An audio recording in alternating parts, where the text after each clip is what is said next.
Salut, je m'appelle Judith Bilodeau, je suis la CAO et la formatrice pour l'immobilier d'ailleurs.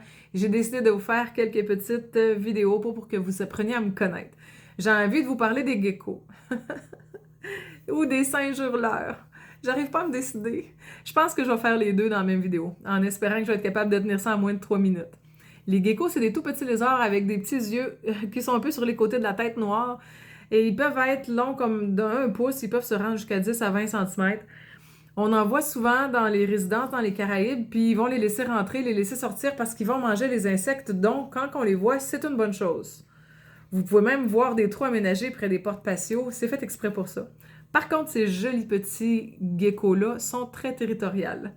Quand il y en a un, il y en a un, il n'y en a pas deux. Au pire, c'est sa blonde, c'est son chum, mais c'est pas quelqu'un d'autre. Donc, une fois pendant le temps où j'étais en train de dormir, il y a eu une guerre de territoire dans ma maison.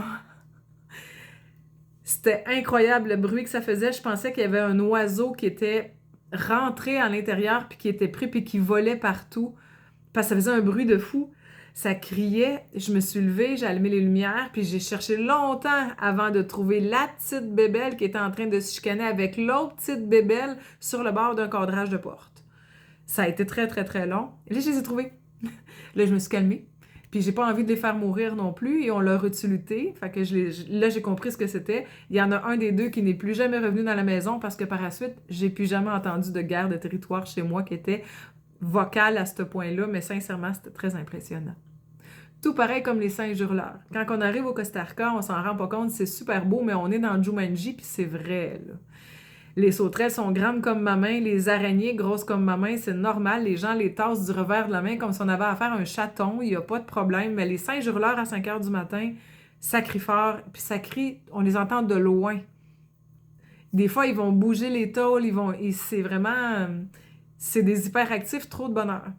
Il faut apprendre à s'adapter, puis il faut apprendre à voir la jolie chose. Tout pareil comme on est tous en train de tomber en amour avec un toucan ou avec un paresseux, ceux-là sont tous les deux un petit peu plus silencieux. Le singe hurleur a sa raison d'être. Il est dans la chaîne alimentaire, il a son siège, tout pareil comme le nôtre. C'est bien la diversité. Donc, tu sais, ni l'un ni l'autre est malpropre. On est juste des espèces différentes qui ne savent pas comment communiquer les uns avec les autres. Judith Bilodeau, je suis la formatrice et la CAO pour l'immobilier d'ailleurs et habiter le monde autrement.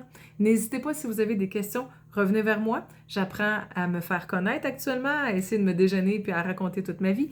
Vous pouvez entrer en communication avec moi pour n'importe quelle question.